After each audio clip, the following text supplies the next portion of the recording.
Odpověď není některak složitá. Žijeme v Evropské unii a všeobecnou snahou tohoto uskupení je sbližování právních předpisů jednotlivých členských zemí. Oblast známkového práva proto není výjimkou. Reforma pomáhá odstranit roztříštěnost právních úprav členských států Evropské unie, přináší vyšší právní jistotu, větší předvídatelnost rozhodnutí a, jak pevně věříme, také zrychlení a usnadnění zápisného řízení. Asi nejpodstatnější změnou je vypuštění podmínky grafické znázornitelnosti ochranné známky.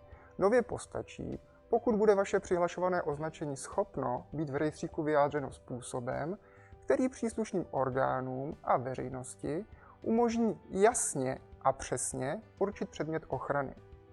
Můžete se těšit na zvukové, multimediální, pohybové a holografické ochranné známky, popřípadě ochranné známky tvořené vzorem či tzv. Jiné ochranné známky. Budete-li si chtít přihlásit například multimediální ochrannou známku, jednoduše Úřadu průmyslového vlastnictví doručíte soubor ve formátu MP4. Nejsnadněji to půjde prostřednictvím elektronického rozhraní na našich internetových stránkách. Označení nyní můžete přihlásit rovněž jako kolektivní nebo certifikační ochrannou známku. Jak jistě víte, budoucnost je v online světě. Papírové šanony a přenosná datová média ve správních řízeních pomalu končí a vy se jistě považujete za moderní přihlašovatele. Elektronické podání je proto pro vás jasnou volbou.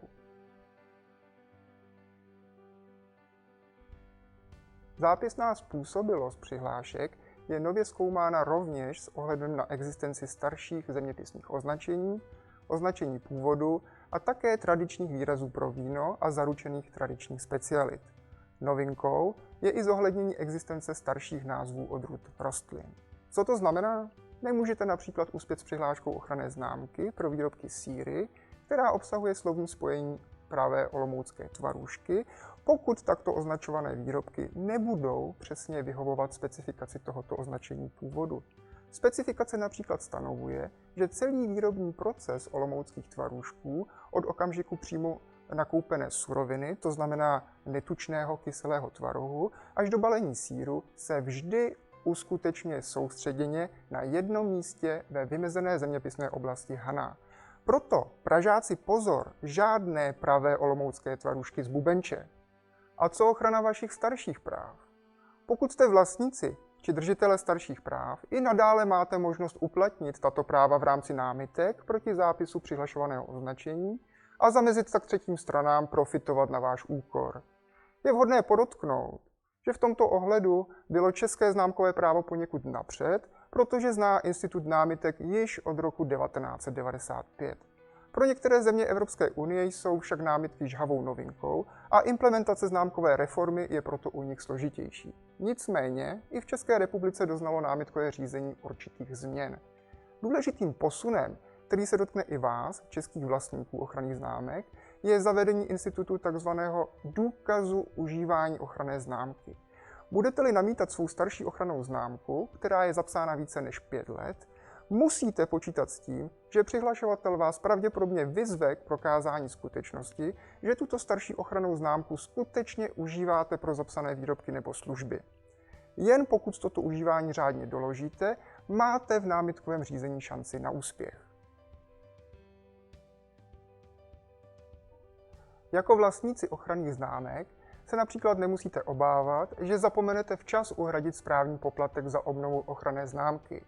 Nově vás bude úřad nejpozději 6 měsíců před vypršením platnosti zápisu o této skutečnosti informovat. Naproti tomu musíte přistupovat zodpovědněji k prevenci, respektive ochraně svých práv.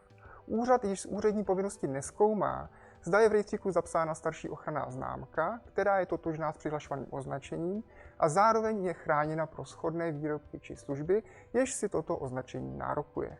Obdobně odpadla úřední povinnost zjišťovat, zda byla přihláška podána v dobré víře. Hájení starších práv je nyní plně ve vašich rukou a je čistě na vás, zda budete sami aktivně sledovat databázi ochranných známek za účelem odhalení potenciálně rizikových či konfliktních přihlášek, nebo zda tímto úkolem pověříte svého právního zástupce. Ať jste budoucí přihlašovatele nebo skuteční vlastníci ochranných známek, nikdy nezapomínejte na výhodu, kterou vám přináší dobrá informovanost o dění v rámci známkového práva a související judikatury. Navštěvujte proto pravidelně naše internetové stránky a zůstaňte v obraze. A pamatujte, štěstí přeje připravený.